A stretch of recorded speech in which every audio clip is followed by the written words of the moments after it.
धर्म शांति का रास्ता, प्रगति तथा विकास का रास्ता। लेकिन धर्म के लिए आवश्यक है कर्म। कर्म है इसलिए धर्म है। फिर कर्म कौन से? यज्ञ, तप और दान, ये मुख्य कर्म जिसकी चलते हुए हम पाते हैं धर्म। कर्म वही जो समाज को दिशा दिखाए। कर्म वही जो समाज को दिशा दिखा सके। समाज को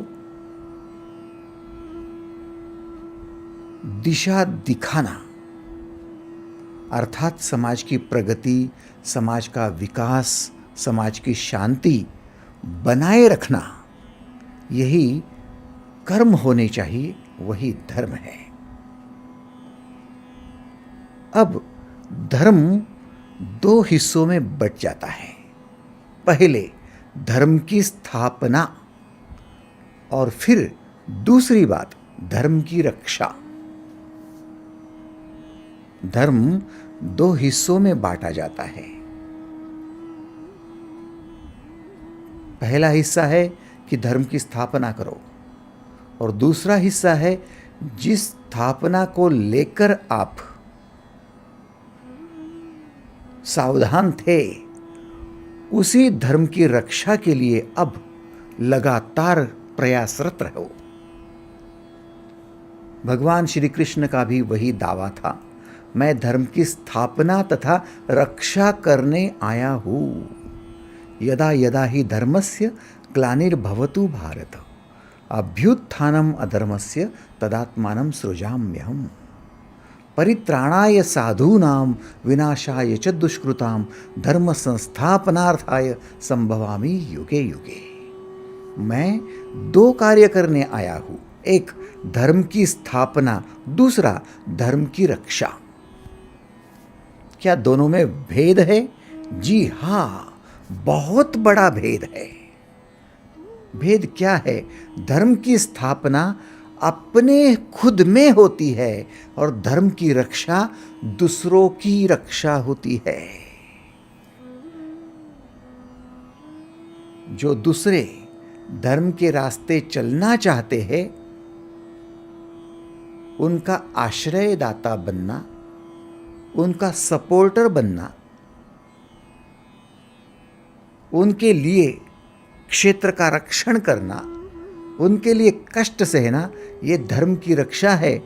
लेकिन धर्म की स्थापना खुद के भीतर करने के लिए खुद का परिवर्तन करना है। स्थापना अन्य लोगों में नहीं कर सकते, स्थापना खुद में ही होगी। ये एक कर्म है, बिल्कुल अलग कर्म है। धर्म की स्थापना करना, खुद में चेंजेस लाना, खुद में परिवर्तन करना बिल्कुल अलग कार्य है। और जो धर्म के रास्ते चल रहे हैं, प्रगति, विकास, शांति के रास्ते चल रहे, उनका रक्षण करना बिल्कुल अलग कार्य है। दोनों कर्म अलग अलग है, लेकिन दोनों धर्म से रिलेटेड है।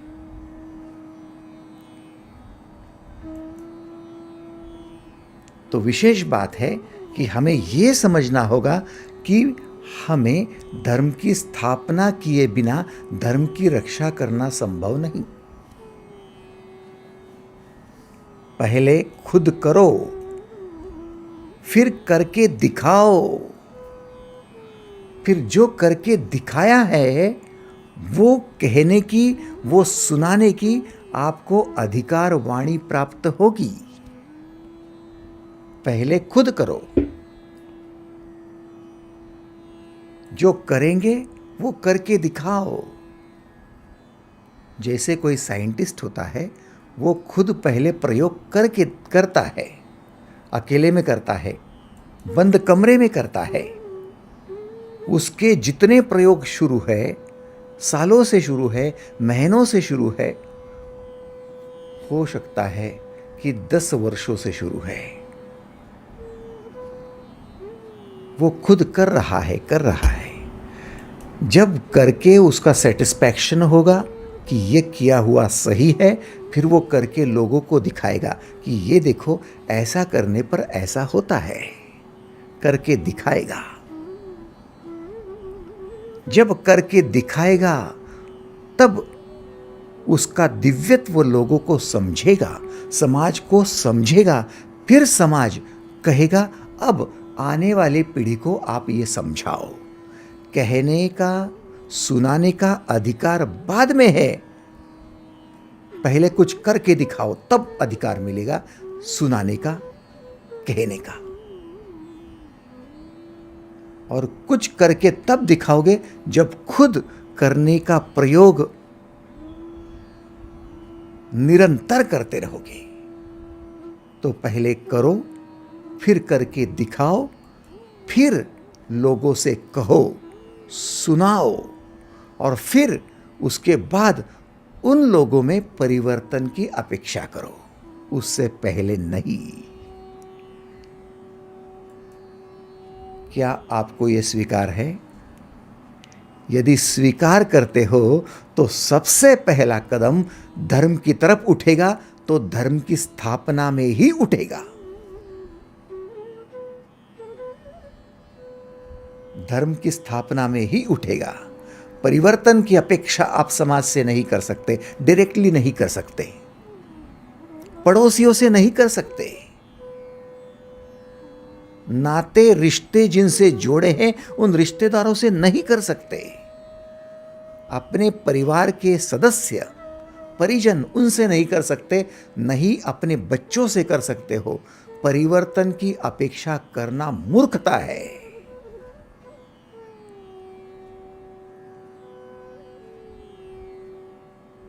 परिवर्तन करना नहीं पड़ता, परिवर्तन हो जाता है। जैसे कहते हैं ना, प्यार किया नहीं जाता, प्यार हो जाता है। ये वही बात है कि पहले खुद धर्म में उतरो, धर्म की स्थापना करो, फिर धर्म की रक्षा अपने आप होगी, परिवर्तन अपने आप होगा, लोग धार्मिक हो जाएंगे। पहले खुद तो बनो।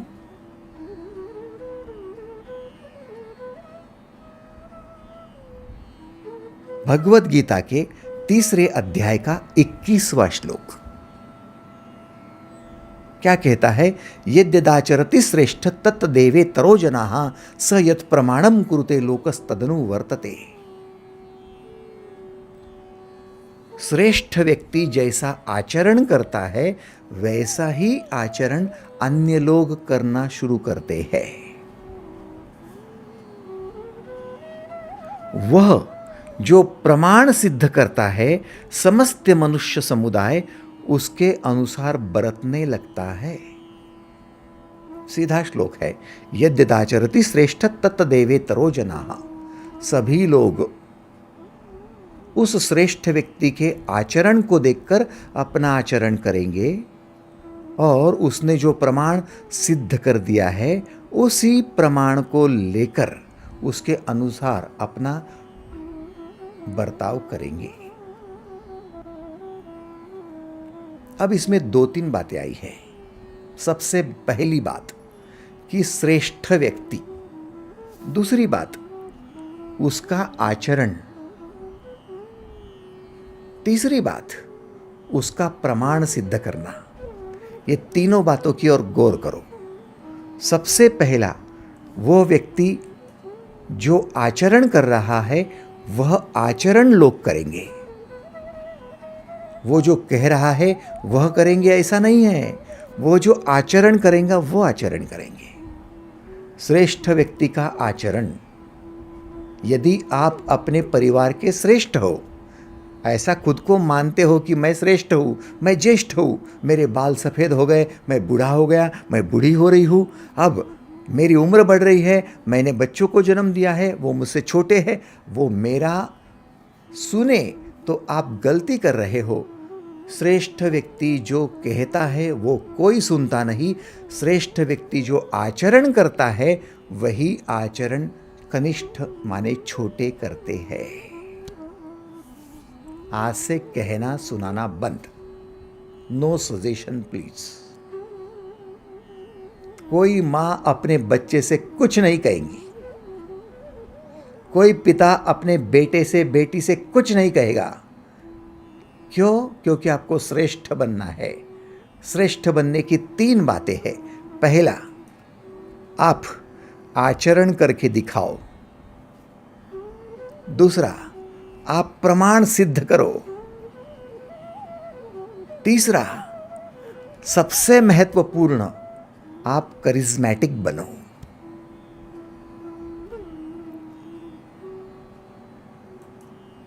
आओ बिल्कुल पहली बात को गौर करते हैं।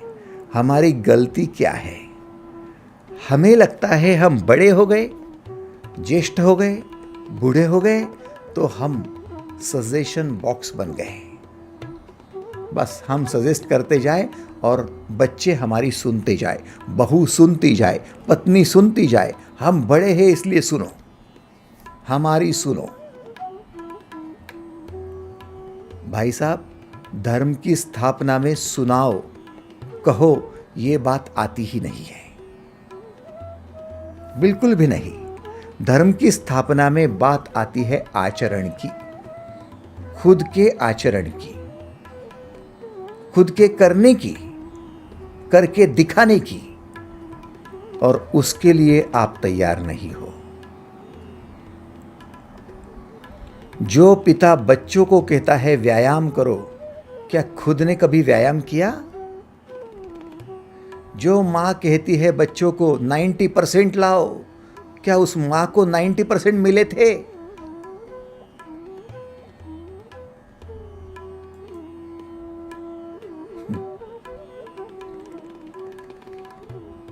थोड़ा तो सोचो। नसरुद्दीन अपनी संदूक साफ कर रहा था। पुरानी संदूक थी, उसमें उसको एक मार्कशीट मिली। उसने उसके बच्चे को, डब्बू को बुलाया, ए डब्बू इधर आ। उसको बुलाया, एक हाथ में उसने अपनी मार्कशीट पकड़ी थी और दूसरे हाथ से एक तमाचा मारा डब्बू को, धाम। अचानक से तमाचा गाल पर पड़ने पर डब्बू एकदम बौखला गया, परेशान हो गया। क्या हुआ अब्बाजान, क्या हुआ? मूर्ख, गणित में अंडा, गणित में 0। डब्बू थोड़ा सा संभलता तब तक और एक दूसरे गाल पर पड़ी, धाड़। अब कहा, अब क्या है अब्बाजान? बोले भूगोल में भी अंडा। कुछ समझता तब तक 2-4 थप्पड़ तो पड़ ही गई। सब में अंडा अंडा अंडा, सब में 0 मार्क। डब्बू थोड़ा सा आगे होकर बोला, रुको, वो मार्कशीट दिखाओ तो। मार्कशीट देखी तो वो डब्बू की नहीं थी, उसके पिता की, नसरुद्दीन की थी। पुरानी संदूक में खुद की पड़ी हुई मार्कशीट, और बच्चे पर हाथ उठा रहे हैं पिता। अब किसको मारेंगे आप? हम अपने आचरण में धर्म नहीं लाएंगे। हम शांति के रास्ते, प्रगति के, विकास के रास्ते नहीं चलेंगे और केवल लोगों को अंगुली निर्देश करते रहेंगे, आप धर्म के रास्ते चलो, आप प्रगति के रास्ते चलो, आप शांति के रास्ते चलो, आप विकास के रास्ते पर चलो। हमारा क्या, हम तो अब हो गए बूढ़े, अब आपका देखो। अरे आप बूढ़े हो गए, इसका मतलब आप मर तो नहीं गए, जिंदा तो हो। और करियर कभी भी शुरू हो सकता है माई बाप। किसी भी उम्र में आप करियर शुरू कर सकते हो। करियर को कोई उम्र नहीं होती, कोई उम्र नहीं होती। एट द एज ऑफ 80, 90, यदि 100 साल जीना है तो at the age of 100 also आप अपना करियर शुरू कर सकते हो। अपना आचरण बदलो, आचरण बदलेगा। जो विकास का रास्ता है वो ढूंढो, प्रगति का रास्ता ढूंढो, शांति का रास्ता ढूंढो। आप जहाँ पर कम हो, जहाँ कमियां हैं, कहीं खामियां हैं, कहीं गलतियां हैं, उनको सुधारो। खुद को बनाओ, एक शिल्प बनाओ, सुंदर सी मूर्त बनाओ। ये है धर्म की स्थापना। तब जाकर स्टार्ट होगा आपका धर्म, उससे कम पर नहीं। क्योंकि आपके आचरण में यदि प्रगति, विकास और शांति का एजेंडा है, ध्येय है, तो फिर आपका मूल्य बदल जाता है। आप इस वाक्य को गौर करो। आपकी आचरण में, आपकी कर्म में यदि शांति का एजेंडा है, प्रगति और विकास का एजेंडा है, तो आपके कर्म दिव्य कर्म हो जाते हैं और दिव्य कर्म आपको श्रेष्ठ बना देते हैं। आज तो आपके क्या कर्म है? बच्चों को अपशब्द कहना, उनके लिए चिंता करना, उनका विचार करते रहना। क्या यही कर्म शेष रह गए? नहीं, मैं रिटायर्ड हो गया हूं, नातों के बारे में सोचता हूं, पोते के बारे में सोचता हूं, बहू के बारे में सोचती रहती हूं, मैं बच्चों के बारे में सोचते रहता हूं। फिर खुद के बारे में क्या किया आपने? उनकी प्रगति करनी है, उनका विकास करना है, और खुद का क्या करना है? खुद का क्या करना है? 10 बार सोचो तो। क्या उनका विकास चाहिए क्योंकि वो जिंदा है? फिर आपका विकास नहीं चाहिए? आप मर गए क्या? नहीं, मैं भी तो जिंदा हूं, फिर मेरा भी विकास चाहिए। जियो और जीने दो। 2 बातें कही है धर्म में। पहले तो खुद जियो, शान से जियो। शान किसकी है? जो श्रेष्ठ है उसकी। जो श्रेष्ठत्व गंवा चुका है वो शान से कैसे जिएगा? दुर्योधन अशांति के रास्ते चल पड़ा, अधोगति के रास्ते पर चल पड़ा। क्या शान रही उसकी? क्या शान रही? बोलो तो। धूल मिट्टी में मिल रहा है, लहूलुहान हो रहा है, खून से लथपथ युद्ध की भूमि में पड़ा है, मर रहा है। ना उसकी कीर्ति है, ना यश है, ना कुछ है। सोचो तो, धर्म की स्थापना भीतर करनी पड़ती है भाई साहब, और उसके लिए आपको चाहिए एजेंडा लेकर चलो, शांति का, प्रगति का और विकास का। तब जाकर आप श्रेष्ठ कहलाएंगे। क्या आप तैयार हो? यदि तैयार हो तो एक बार हाथ ऊपर करके केवल अनुमति दर्शाओ। थैंक यू, धन्यवाद, थैंक यू। ये धर्म की स्थापना आपको श्रेष्ठत्व दिलाएगी। अब ये श्रेष्ठ कैसे बनेगा? ये श्रेष्ठ कौन होता है? जो व्यक्ति श्रेष्ठ होता है वो उम्र से बड़ा होता है? नहीं। वो जाति से बड़ा होता है? नहीं। वो पैसे से बड़ा होता है? नहीं। वो श्रेष्ठ कैसे होता है? वो आत्मावान होता है, वही श्रेष्ठ होता है। जिसकी आत्मशक्ति ज्यादा वो श्रेष्ठ, और जिसकी आत्मा क्षीण हो गई है वो श्रेष्ठत्व से नष्टत्व की ओर चला जाता है। अब वो श्रेष्ठ नहीं रहता। बस यही तो विशेष बात है। आप आत्मावान बनो। इसलिए भगवद गीता का सबसे पहला, अर्जुन के विषाद करने के बाद सबसे पहला जो योग आया वो सांख्य योग आया, आत्मयोग आया। अपनी आत्मा को क्षीण नहीं बनाओ, आत्मावान बनो, क्योंकि आत्मा ना जन्मती है ना मरती है। ना आत्मा काटी जाती है ना बहाई जाती है। नैनम छिंदन्ति शस्त्राणि नैनम दहति पावका न चैनम क्लेदयन्त्यापो न शोषयति मारुतः। ये आत्मा ऐसी ऊर्जा है, ऐसी सनातन है, ऐसी महान है कि न इसे काटा जाता है, न लूटा जाता है, न पीटा जाता है, न तोड़ा जाता है, न जलाया जाता है। ये अमर है, अनंत है, अविनाशी है। और ये आत्मा क्या है? ये 3 बातों से सिंचित होती है। सबसे पहला आपका आत्मचरित्र, दूसरा आपकी आत्म संचेतना, और तीसरा आपका आत्मभाव। तीनों बातों को गौर करते रहो प्रतिदिन। क्या मेरा आत्मचरित्र निर्माण हो रहा है? क्या अब तक अतीत में बीते हुए दिनों में मैंने यज्ञ किए हैं, तप किए हैं, दान किए हैं, प्रगति, विकास और शांति का रास्ता अपनाया है? जितना अपनाया है उतनी ही मेरी आत्मा श्रेष्ठत्व की ओर गई, और जितना रास्ता नहीं अपनाया उतना मैं श्रेष्ठत्व से वंचित रह गया। ऊर्जा का दुरुपयोग हुआ, सदुपयोग नहीं हुआ। अब करूंगा, आत्मसंकल्प करता हूं कि अब करूंगा। ये आत्मचरित्र की शुरुआत, जिससे आत्मावान बनते हो। फिर दूसरी बात, आत्मसंचेतना, कि आपकी चेतना कहां लगती है, स्थूल या सूक्ष्म में। अभी है समय तो लूट लो, अभी है समय तो फिर मौका फरश्त बन जाओ।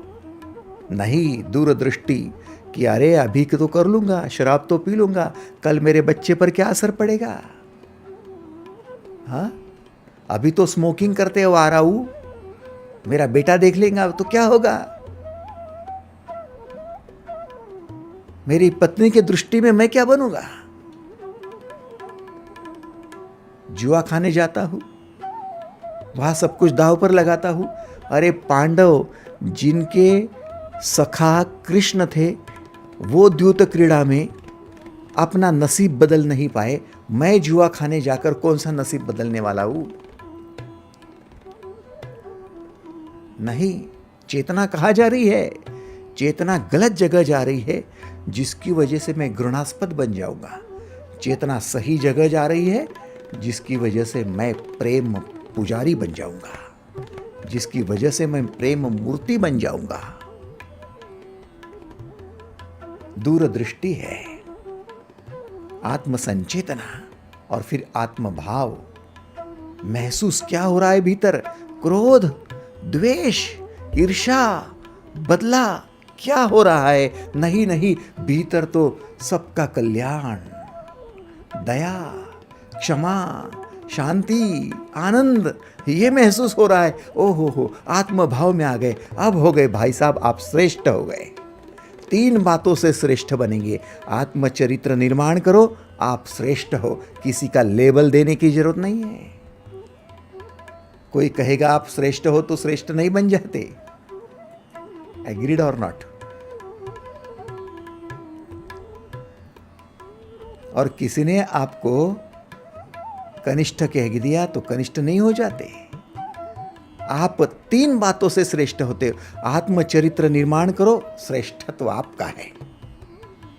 संचेतना, आत्मसंचेतना, आपकी चेतना बिल्कुल धर्म के रास्ते पर ही रखो, आप श्रेष्ठ हो। और आपका आत्मभाव दया, क्षमा, शांति का होने दो, आप श्रेष्ठ ही हो।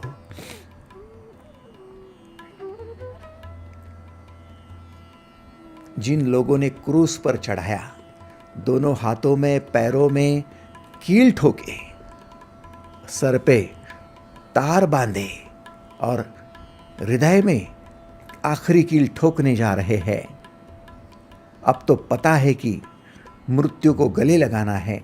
उस समय ना क्रोध है भीतर, आत्मभाव देखा जा रहा है, ना क्रोध है भीतर, ना बदले का भाव है भीतर, ना द्वेष है भीतर। उनके लिए भी प्रार्थना हो रही है कि प्रभु ये लोग क्या कर रहे हैं, इनको समझ में नहीं आ रहा, इनको माफ कर दो। ये है आत्मभाव, ये श्रेष्ठत्व है। इसीलिए मसीहा कहे गए यीशु, ये श्रेष्ठत्व है। चेतना कहा थी, जो लोग हाथ पैर में कील ठोक रहे थे, उनको रिएक्शन करने में, उनको प्रतिकार करने में, प्रतिक्रिया करने में क्या उनकी चेतना थी? नहीं, उनकी चेतना तो प्रेम करने में थी। इसलिए प्रेम मूर्ति मसीहा कहलाए गए, यीशु। और चरित्र क्या था? अब तक शांति, प्रगति और विकास के लिए समाज को बस देते रहे, सेवा देते रहे, यही उनका श्रेष्ठत्व था। भाई साहब, हजारों वर्ष बीतते जाते हैं और समाज उनका अनुसरण करने के लिए तत्पर रहता है। उनके नाम पर उत्सव होते हैं, बड़े बड़े समारोह होते हैं, अपने आप नहीं होते भाई साहब। हम तो ऐसे हैं कि हमारे शहर के लोग तक हमको ठीक से नहीं जानते। शहर के छोड़ो, हमारे रिश्तेदार ठीक नहीं जानते, उनकी छोड़ो पड़ोसी नहीं जानते, उनकी छोड़ो हमारे बच्चे तक हमको ठीक से नहीं समझते, क्योंकि हम प्रॉब्लमैटिक होते हैं, करिज्मेटिक नहीं।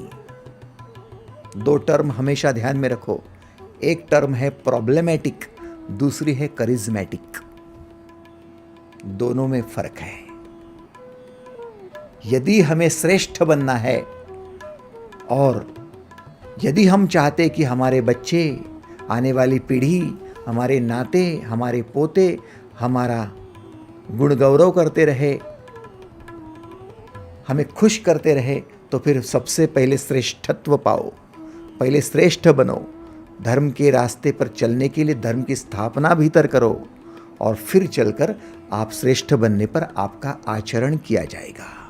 यद्यदातर चरति श्रेष्ठ तत्वतेवेतरो जनः स यत् प्रमाणम कुरुते लोकस्तदनु वर्तते। श्रेष्ठ जैसे आचरण करते हैं वैसा ही आचरण किया जाएगा। पिता यदि शराबी है तो फिर बच्चों को शराब की लत लगने में देर नहीं लगेगी। माँ यदि झूठ बोलती है, चुगली चाहड़ी करती है, तो बच्ची को चुगली चाहड़ी करने में कोई बुरा नहीं लगेगा। स्वाभाविक बात है। मराठी में कहा जाता है खाण तशी माती। आप खुद श्रेष्ठ नहीं हो तो बच्चों से अपेक्षा कैसे कर बैठते हो? बस खुद को बदलो, खुद का परिवर्तन बड़ा आवश्यक है। श्लोक यही कह रहा है। फिर एक बार श्रेष्ठ बन गए ना, तो आप जो प्रमाण सिद्ध कर दोगे उसी प्रमाण को लेकर दुनिया चलेगी। उसी प्रमाण को लेकर चलेगी। जैसे यीशु ने कह दिया सेवा सबसे बड़ा धर्म है, तो सेवा सबसे बड़ा धर्म है। सभी अनुयायी सेवा करने में लग गए। भगवान महावीर ने कह दिया शांति सबसे बड़ा धर्म है, तो सभी शांति के लिए चल पड़े। प्रमाण सिद्ध हो जाएगा। बुद्ध ने कह दिया करुणा सबसे बड़ा धर्म है, तो सभी करुणामय बनने निकल पड़े। है ना आश्चर्य? कृष्ण ने कह दिया प्रगति सबसे बड़ा धर्म है, तो सब प्रगति के रास्ते चल पड़े। आश्चर्य है। ये प्रमाण सिद्ध हो जाता है। आप एक बार श्रेष्ठ बन गए तो फिर प्रमाण सिद्ध कर दो। जो भी सिद्ध करोगे उसी रास्ते पर सब चलेंगे। यूं ही नहीं होगा कि ये मेरा परिवार था, मैंने पैसा लाया और फिर मैं कहूँ वैसे चलूँ। नहीं, वो पैसा शायद भ्रष्टाचार से लाया होगा, तो मौका फरश्त बनकर किसी को लूट कर लाया होगा, तो आपने कैसे सोच लिया कि भ्रष्टाचार के पैसे से आपने बड़ा बंगला खरीदी कर लिया, बड़ी कार खरीदी कर ली और आपके बच्चे वो धर्म के रास्ते पर चलेंगे, आपके साथ प्रामाणिक रहेंगे? अरे खुद आप समाज के साथ प्रामाणिक नहीं रहे तो बच्चे आपके साथ प्रामाणिक कहां से रहने वाले हैं? एक बात मत भूलो भाई साहब, आपके घर जो पैसा आता है ना, वो पैसा आपके घर से नहीं आता, परिवार से नहीं आता। आप सबसे ज्यादा प्रेम करते हो आपके पत्नी को, बच्चों को, आपके परिवार के सभी सदस्यों को, लेकिन परिवार के सदस्य आपको पैसा नहीं देते। जिस पैसे से आप वस्तुएं खरीदते हो, वस्त्र खरीदते हो, चश्मा खरीदते हो, चप्पल, मकान, दुकान, कुछ भी खरीदते हो, वो आपको पैसा परिवार से नहीं आता, वो समाज से आता है। और उसी समाज को आप लूटते हो, भ्रष्टाचार उसी में करते हो। भले आप परिवार में भ्रष्टाचार नहीं करोगे, लेकिन समाज में कर लेंगे। मौका फरश्त बनकर समाज के लोगों को भले लूट लेंगे आप। समाज को गिनता ही कौन है, मानता ही कौन है। जैसा आएगा वैसा आड़ा टेढ़ा लूट लो, क्या फ़र्क पड़ता है। लेकिन उसी समाज ने ही आपको पैसा दिया है, उसी समाज में पद है। आप प्रिंसिपल हो, परिवार के प्रिंसिपल हो क्या? मैनेजिंग डायरेक्टर हो, सीईओ हो, कहाँ के हो? परिवार के या समाज के? समाज ही आपको पद देता है, समाज ही पैसा देता है, और आप समाज को लूटते हो। सोचा कभी आपने? आपकी जितनी पदवियां है ना, जितने सर्टिफिकेट है ना, वो परिवार ने नहीं दिए हैं, जो आपके दीवार पर टंगे हुए हैं, समाज ने दिए हैं। हम उनको लूटने गए हैं। कहाँ से धर्म है हमारे भीतर? स्थापना कहाँ हुई?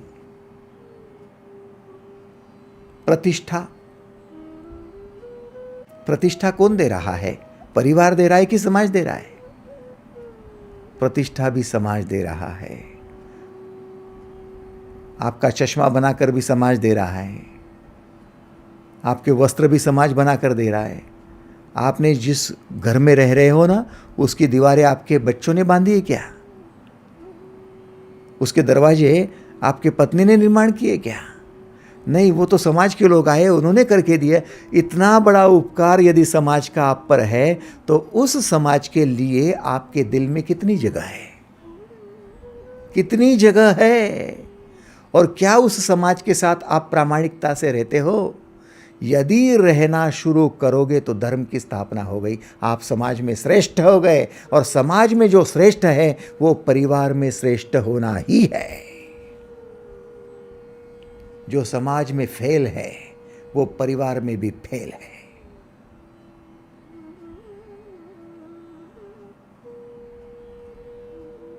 आप इसे स्वीकार कर सकते हो? यदि स्वीकार कर सकते हो तो हाथ ऊपर करके एक बार सहमति दे दो कि यस, अब हम समाज के साथ में कोई धोखाधड़ी नहीं करेंगे। कोई धोखा नहीं, कोई धोखा नहीं। ये हुई धर्म की स्थापना, आपका श्रेष्ठत्व। मैं प्रमाण सिद्ध करने जा रहा हूं कि जिस समाज ने मुझे पद दिया, जिस समाज ने मुझे पैसा दिया, जिस समाज ने मुझे वस्तुएं दी, जिस समाज ने मुझे प्रतिष्ठा दी है, उसके साथ 100% प्रामाणिक रहूंगा। अब उस समाज में देश भी आता है, विश्व भी आता है, सब कुछ आता है। बस सबके साथ मैं एक हो जाऊं। इतना श्रेष्ठ होने के लिए मेरा जन्म हुआ है, ऐसा कहते हैं भगवान श्री कृष्ण। और कृष्ण ने ये दावा कर दिया 3 अध्याय के 22वें श्लोक में, न मे पार्थास्ति कर्तव्यम त्रिषु लोकेषु किंचन नानवाप्तम वाप्तम्यम वर्त एवच कर्मणि। हे अर्जुन, मुझे तीनों लोकों में न तो कुछ कर्तव्य है, तीनों लोकों में न तो कुछ कर्तव्य है, न प्राप्त करने जैसी अप्राप्य ऐसी कोई चीज है, फिर भी मैं कर्म में बरतता रहता हूं।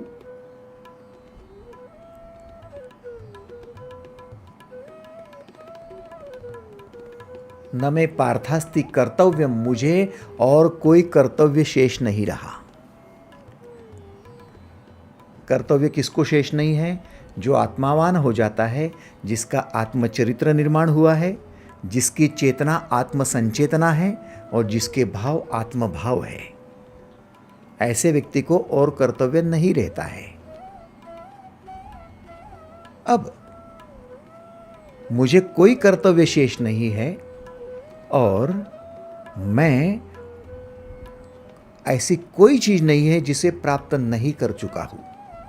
सब मेरे पास है, कोई अप्राप्य ऐसी चीज नहीं है, फिर भी मैं कर्म में बरतता हूं।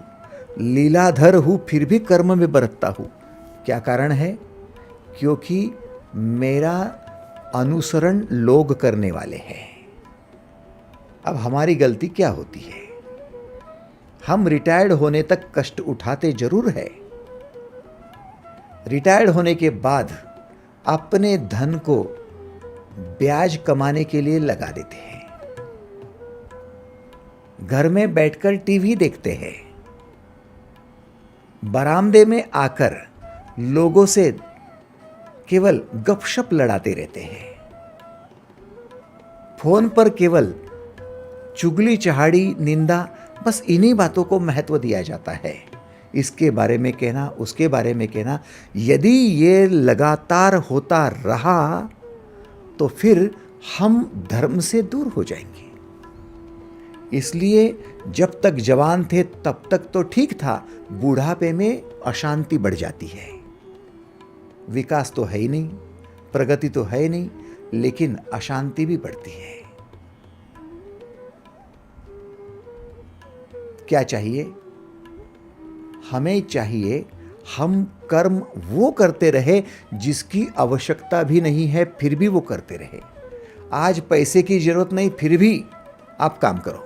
No retirement. कई बार इस बात को छिड़ा है कि नो रिटायरमेंट। न मे पार्थास्ति कर्तव्यम त्रिषु लोकेषु किंचन।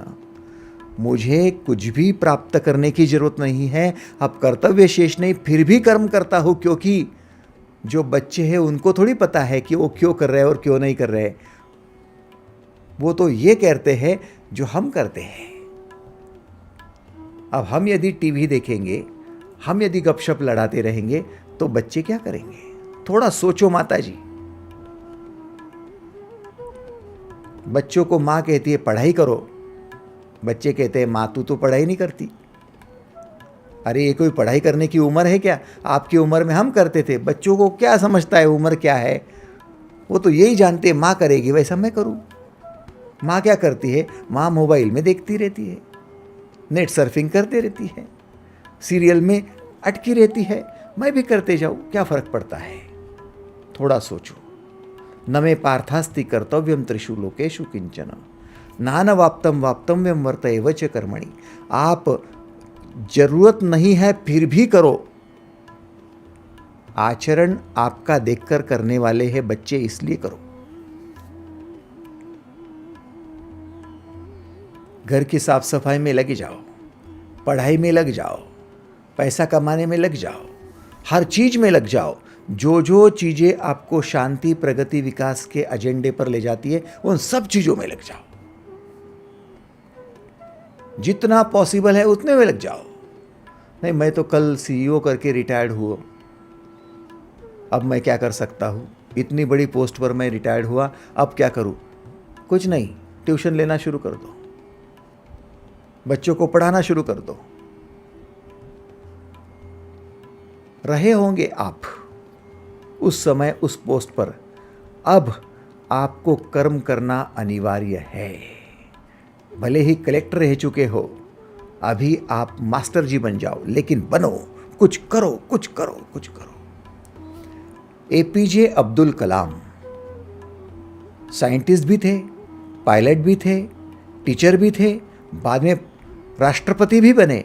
लेकिन राष्ट्रपति भवन से जब निकले तो हाथ में 2 बैग थी, उतना ही उनका पसारा था। सीधे पहुंचे एक प्लेटफॉर्म पर, वो प्लेटफॉर्म था लेक्चर देने का। बच्चों में पहुंचे और अपना मोटिवेशनल स्पीच शुरू हो गया, तो फिर लेक्चरर बन गए। क्या आश्चर्य की बात है? एक राष्ट्रपति पद पर रहा हुआ आदमी फिर बच्चों में जाता है, राष्ट्रपति भवन से निकलकर सीधा बच्चों में पहुंचता है और उनको स्पीच देना शुरू कर देता है। श्रेष्ठत्व है। आपका आचरण आपका श्रेष्ठत्व बताएगा। न मे पार्थास्ति कर्तव्यं त्रिषु लोकेषु किंचन। हमें कर्म करना ही है, हमें रिटायर्ड होना नहीं है। दिन भर बोर होते रहते हो, क्या करना सूझता नहीं है, बस रिटायर्ड हो गए। सुबह मॉर्निंग वॉक करके आते हैं, बाद में फिर नाश्ता करते हैं, फिर न्यूज़पेपर पढ़ते हैं, फिर दोपहर में सो जाते हैं, फिर शाम को उठने के बाद में फिर टीवी देखते हैं, फिर शाम को ऐसा इधर उधर टहलते हैं, फिर सो जाते हैं। कितने साल से? नहीं, 58 साल का था तब से आज तक वही चालू है। अभी उम्र कितनी है? अभी 78 हो गई, 80 हो गई। 20-22 साल से ये बंदा वही कर रहा है। ये आदमी है?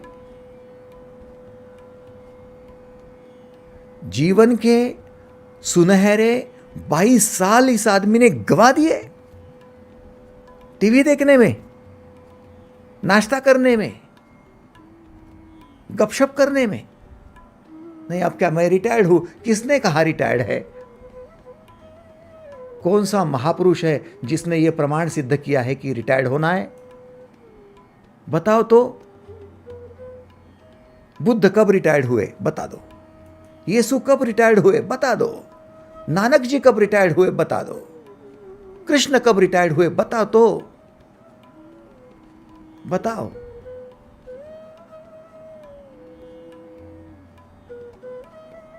नहीं, हम ये प्रमाण अपने बच्चों के लिए फिक्स कर देंगे ना, तो बच्चे अभी से बिगड़ जाएंगे। गलती ना करो। क्या तैयार हो? जीवन के अंतिम क्षण तक धर्म के रास्ते पर श्रेष्ठत्व बनाए रखने के लिए आप कार्यरत रहोगे। तैयार हो? यदि तैयार है तो एक बार सहमति दे दो। धन्यवाद। Thank you. बस अब गलती नहीं होगी, क्योंकि कृष्ण ने कह दिया, यदि ययम न वर्तेयम जातु कर्मण्य तंद्रितः मम वर्तमानु वर्तन्ते मनुष्या पार्थ सर्वशा। यदि मैं सावधान होकर कर्म ना करूं तो बड़ी हानि हो जाएगी, क्योंकि सभी मेरे मार्ग का अनुसरण करते हैं। सावधान हो जाओ। ब्याज का पैसा खाके बैंक में पैसा डाला हुआ आ रहा है, मकान किराए पर चढ़ा दिया है, 2 फ्लैट लेकर किराए पर चढ़ा दिए, पैसे आ रहे हैं और आप उसी से अपना घर कारोबार चला रहे हो। आप धर्म के रास्ते पर नहीं चल रहे हो। कोई श्रेष्ठ नहीं है आप। यदि ययम न वर्तेयम जातु कर्मण्य तंद्रिता, मैं सावधान होकर यदि ना बरतूं तो फिर गलत हो जाएगा, सबसे बड़ी हानि हो जाएगी। और आपकी हानि यही हो रही है, आप नॉन प्रोडक्टिव मां प्रोडक्टिव बच्चों को सिखा रही हो। घर के नॉन प्रोडक्टिव बूढ़े प्रोडक्टिव बच्चों को सिखा रहे हो। ये उल्टी बात कैसे चलेगी? हजम कैसे होगी? इसलिए बच्चे आपकी सुनते नहीं हैं।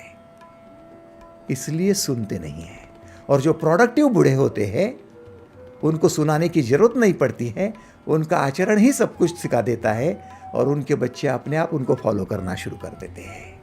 इसलिए बी प्रोडक्टिव बने रहो।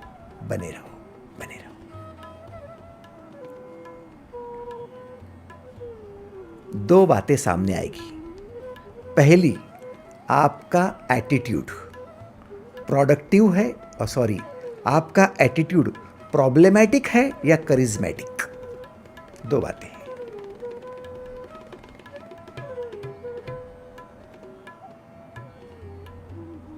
भाई साहब, ये प्रॉब्लमैटिक एटीट्यूड क्या होता है?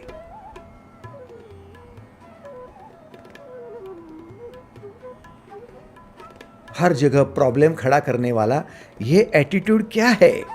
प्रॉब्लमैटिक एटीट्यूड और कुछ नहीं है, जो मौका फरस्त होते हैं, जिनका दृष्टिकोण संधि भेटली साधून गया, मौका मिला है, मौका फरस्त बन जाओ, लूट लो, वो प्रॉब्लमैटिक होता है। अभी मौका आपको मिला है, कल मौका बहू को मिलेगा। 4 दिन सास के, 4 दिन बहू के।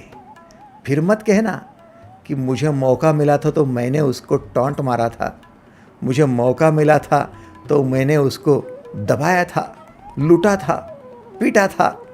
अब जिस दिन उसको मौका मिलेगा, आपको वो पीटेगा, आपको वो काटेगा, आपको वो लूटेगा, क्योंकि मौका फरस्त हो। प्रॉब्लमैटिक एटीट्यूड है। जिसका ध्यान केवल अचीवमेंट पर होता है, जिसका ध्यान केवल प्राप्त करने में, हासिल करने में होता है, वो प्रॉब्लमैटिक एटीट्यूड है।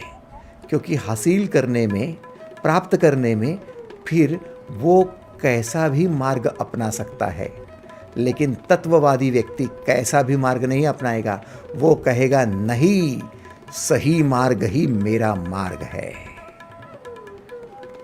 शांति का, प्रगति का, विकास का ही मार्ग मेरा मार्ग है। मैं कोई भी रास्ते से नहीं जा सकता। मेरा भाई गया होगा, मैं नहीं जाऊंगा।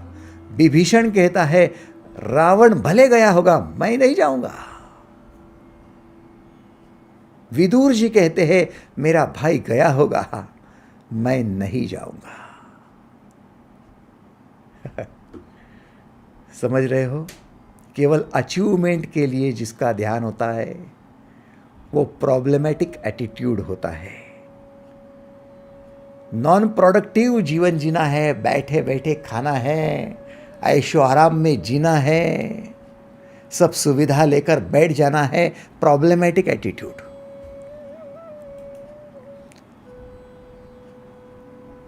बस आप में से जितने लोगों को लगता होगा कि मुझे लॉटरी लग जाए, प्रॉब्लमेटिक एटीट्यूड है। आप में से जितनों को लगता होगा कि मेरा कोई रिश्तेदार लाखों करोड़ों की संपत्ति मेरे नाम पर छोड़ जाए, प्रॉब्लमेटिक एटीट्यूड। आप में से जिसको लगता है कि मैं मेरे खेत में खुदाई करते हुए या फिर मेरे मकान को बांधते हुए नीचे सोने के घड़े मिल जाए, जैसे शिवाजी महाराज को मिल गए थे, प्रॉब्लमेटिक एटीट्यूड। ध्यान देना, सबसे बड़ा प्रॉब्लम क्या है? आपकी प्रॉब्लम नॉन प्रोडक्टिव होने की प्रॉब्लम है। फोकट में मिल जाए, मुफ्त में मिल जाए, बिना कष्ट के मिल जाए, नहीं। श्रेष्ठ व्यक्ति कहेगा नहीं, जो मैंने कष्ट किया है वही मेरा है। लकड़हारा रो रहा था कुएं के पड़ोस बैठकर। कहते उसमें भगवान आया। भगवान ने कहा क्यों रे, क्यों रो रहा है? बोले नहीं, मेरी कुल्हाड़ी नीचे पानी में गिर गई।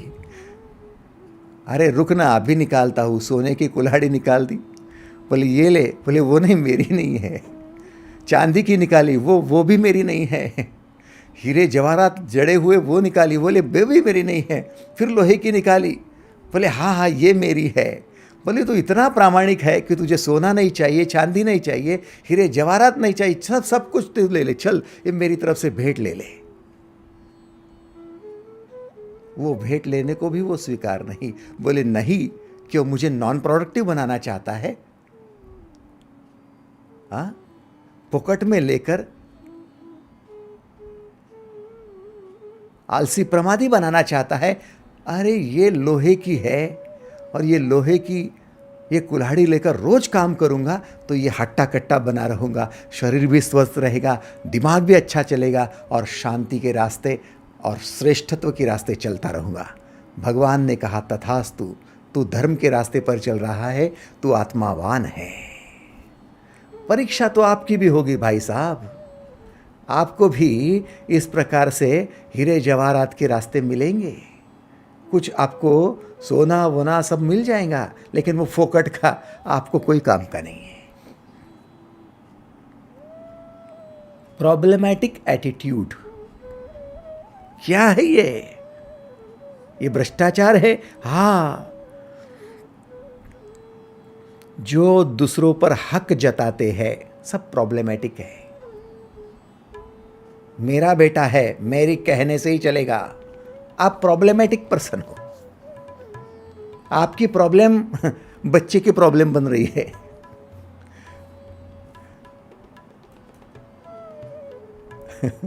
मेरी पत्नी है, मैं कहूं वैसे ही बोलेंगी। अरे आपका प्रॉब्लम उसका प्रॉब्लम बन रहा है। प्रॉब्लमैटिक एटीट्यूड, समझ रहे हो ना? आप बच्चों पर हक नहीं जता सकते। वो आपका फिक्स डिपॉजिट नहीं है कि आपने बच्चों को जन्म दिया इसलिए वो आप कहेंगे वैसे नौकरी उसको करनी है, आप कहेंगे तो बिजनेस वही करना है, आप कहेंगे तो शादी उसी बच्ची से करनी है, उसी लड़के से करनी है। आप कहेंगे तो वो नहीं नहीं, रुको रुको रुको, कहना वहना कुछ नहीं, श्रेष्ठ आदमी कहता ही नहीं है, और जो कहता है वो श्रेष्ठ हो ही नहीं सकता।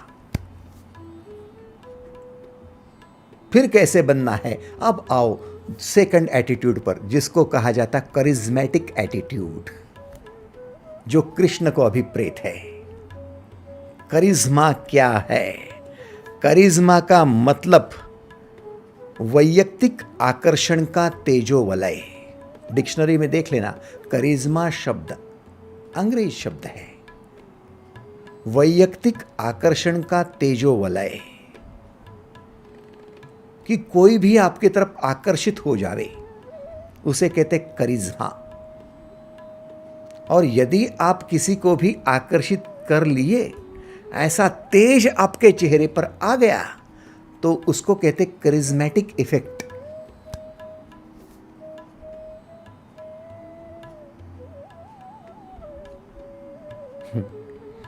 कृष्ण के चेहरे को देखते ही लुभावना चेहरा कैसे मोह लेता है, नाम ही मनमोहन पड़ गया। भगवान बुद्ध, लोग मूर्तियां लाते हैं और अपने घर में रखते हैं ताकि उनकी प्रभाव से शांति बनी रहे। यीशु का क्रूस लोग गले में लटकाते हैं ताकि हम उनकी सेवा को कभी भूल ना पाए। ये है आपकी वैयक्तिक आकर्षण का तेजोवलय, जिसे कहते आध्यात्मिक तेज। आध्यात्मिक तेज क्या होता है, दैवी सामर्थ्य क्या होता है, ये कहलाता है करिश्मा।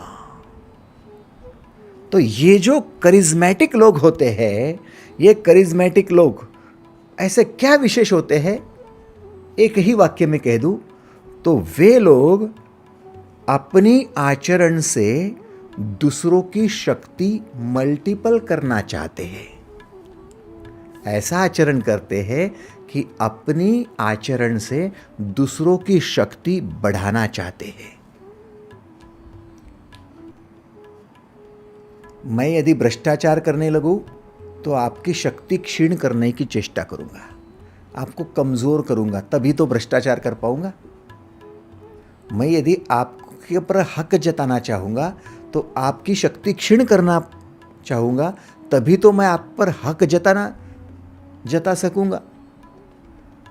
लेकिन आपकी शक्ति को द्विगुणित करने जा रहा हूं, आपकी शक्ति को बढ़ाने जा रहा हूं, मल्टीपल करने जा रहा हूं, आपको शक्तिमान बनाने जा रहा हूं, फिर आप पर हक कैसे जताया जाएगा?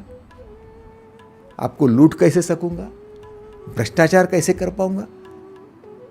है ना? करिज्मेटिक लोग कौन हैं? जो अपनी आचरण से दूसरों की शक्ति बढ़ाना जानते हैं। अब अपने आप तरफ, अपने खुद की तरफ देखो, आप प्रॉब्लमैटिक एटीट्यूड वाले हो या करिज्मेटिक एटीट्यूड वाले हो? एक लिस्ट बना लेना आज। आपने कितनों की शक्ति बढ़ाने की चेष्टा की है और कितनों पर हक जताने की चेष्टा की है। बस सीधा साफ हो जाएगा आप कौन से एटीट्यूड में बैठे हो।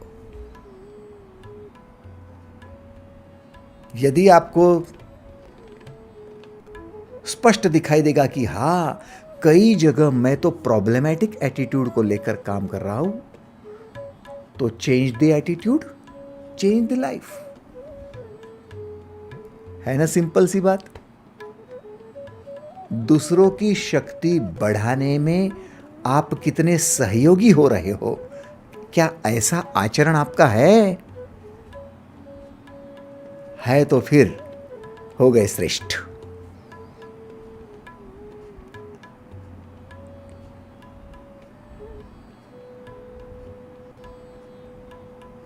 करिश्मा, बस यही तो विशेष है। करिज्मेटिक बनो, दूसरों के काम करने का उत्साह बढ़ाते जाओ। जो लोग आपके साथ हैं, आपके परिजन हैं, आपके बच्चे हैं, आपकी पत्नी है, आपके कलीग्स हैं, आपके सहकारी हैं, उनका काम करने का उत्साह बढ़ाओ। करिज्मेटिक हो गए। आपके प्लेटफॉर्म पर है, आपके साथ है, ऐसा एटीट्यूड रखो। यदि नहीं रखोगे तो नुकसान हो जाएगा। भगवान श्री कृष्ण ने कह दिया 3 अध्याय के 24वें श्लोक में, उत्सिदेयु रिमे लोका न कुर्याम कर्म चेदहम संकरस्य च कर्त्यासम उपहन्यामि महाप्रजा। जो कर्म मैंने करने चाहिए वो यदि मैं ना करूं तो मनुष्य नष्ट भ्रष्ट हो जाएगा। संकर्ता तथा प्रजा को नष्ट करने वाला मैं नहीं बनना चाहता हूं, इसलिए मैं करिज्मेटिक एटीट्यूड बरतता हूं। बड़ी महत्वपूर्ण बात है भाई साहब। आपका इफेक्ट प्रॉब्लमेटिक इफेक्ट ना हो। आप यूं ही मत सोचो कि आपके बच्चे आपकी तरफ देखना नहीं चाहते, आपसे बातें नहीं करना चाहते, आपकी बहू आपसे दूर होना चाहती है, अलग परिवार बसाना चाहती है। यूं ही नहीं होता। आप प्रॉब्लमेटिक एटीट्यूड के हो। आपकी प्रॉब्लम लोगों पर थोपना चाहते हो। प्रॉब्लम किसको नहीं है? सबको है। लेकिन करिज्मेटिक एटीट्यूड वाले लोग अपनी प्रॉब्लम नहीं थोपते, अपनी प्रॉब्लम खुद सॉल्व करते हैं,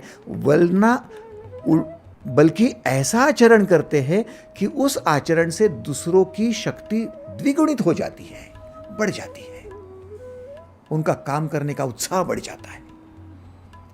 तो आज से यदि आप